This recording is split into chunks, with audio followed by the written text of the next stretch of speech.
Berlin, 1936. The world was watching. Flags with swastikas covered the city, marching bands echoed through massive stone corridors, and inside a stadium built to glorify a regime, over 100,000 people rose to their feet. Adolf Hitler sat in his private box, waiting for history to confirm what he already believed: that the Aryan race was superior, destined to dominate the world. The Olympic Games were not just a sporting event, they were propaganda, a global stage carefully designed to showcase Nazi ideology. And then, onto that track, stepped a young black man from Alabama. In less than 11 seconds, he would shatter more than a record. He would shatter a myth. His name was Jesse Owens, though he was born James Cleveland Owens in 1913 in Oakville, Alabama. He was the youngest of 10 children, raised in a family of sharecroppers who were themselves the children of enslaved people. Poverty was not an obstacle in his life. It was the foundation of it. The family worked the land under harsh conditions, barely surviving, in a South still deeply scarred by racial violence and segregation. When Jesse was 9 years old, his family joined the Great Migration and moved to Cleveland, Ohio, chasing opportunity the way millions of black families did during that era. It was in a classroom in Cleveland that his life quietly shifted. When a teacher asked his name, he answered JC in his southern accent. She misunderstood and wrote down Jesse. The mistake stayed, and so did the dream. In high school, Owens discovered something that would change everything. He was faster than anyone else, not just in his school, not just in his state, faster than almost everyone. But talent alone didn't create his legend. He worked multiple jobs to help support his family, delivering groceries and repairing shoes before practice. He trained in exhaustion, he studied in exhaustion, and still he ran like something was chasing him. At Ohio State University, he became a national sensation. But even there, in a northern state, he was not allowed to live on campus because of segregation. He competed for a country that didn't treat him as equal, slept in separate housing, and often ate in separate restaurants while wearing the same uniform as his white teammates. In 1935, at the Big Ten Championships, Owens delivered what many still call the greatest 45 minutes in sports history. With a painful back injury, he tied one world record and broke 3 others in less than an hour. It was superhuman. It was unheard of. And it was only a preview. When the United States traveled to Berlin for the 1936 Olympic Games, the political tension was suffocating. Adolf Hitler intended to use the event as proof of racial superiority.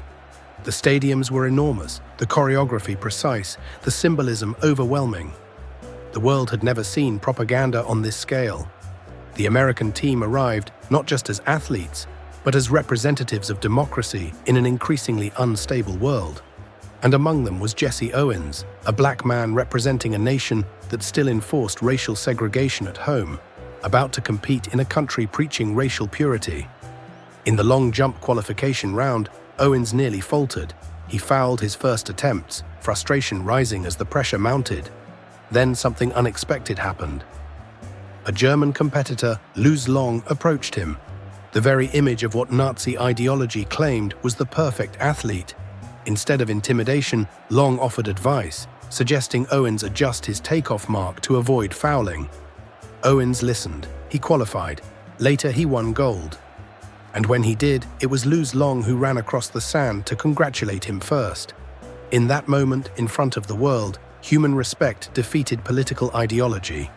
The image contradicted everything the Nazi regime wanted the world to see. But Owens wasn't finished. He won the 100 meters, then the 200 meters, then the long jump, then the 4x100 relay. 4 gold medals. 4 times the American flag rose. 4 times the myth of racial supremacy cracked under the weight of reality. Every sprint was more than speed. It was defiance. Every finish line crossed was symbolic. The narrative that Berlin was supposed to tell collapsed with each step he took. While there is debate over whether Hitler personally refused to shake his hand, what is undeniable is that Owens' dominance embarrassed the regime on the world stage.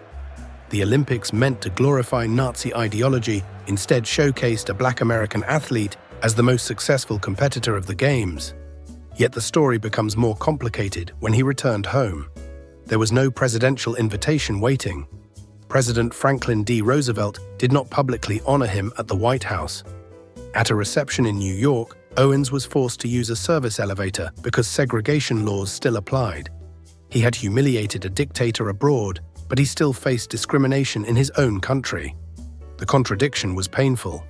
America celebrated his medals, but not always the man who earned them. The rivalry between the United States and Nazi Germany at those games went far beyond sport. It was democracy versus dictatorship, pluralism versus racial ideology. Owens's victories became symbolic weapons in an ideological battle. Even though America itself struggled deeply with racism, his triumphs undermined the foundation of Nazi propaganda. He did not defeat racism in 1936. He did not end segregation. But for a brief moment on a global stage, he exposed the lie at the heart of a regime built on hatred. After the Olympics, financial stability did not follow. Endorsements were rare for black athletes at the time. Owens took on exhibition races, sometimes even competing against horses to earn money. The world's fastest man reduced a spectacle to survive. It would take decades before the nation fully recognized what he had accomplished. In 1976, he was finally awarded the Presidential Medal of Freedom, a long overdue acknowledgement of his impact not only on sport, but on history itself. Jesse Owens did not set out to fight a dictator, he set out to run. But in Berlin, under the shadow of swastika banners and the gaze of Adolf Hitler, his speed became something greater than athletic excellence. It became resistance. It became proof. And in less than 11 seconds at a time, a sharecropper's son from Alabama forced the world to confront a simple truth. Superiority cannot be manufactured by ideology. It can only be proven or disproven by reality.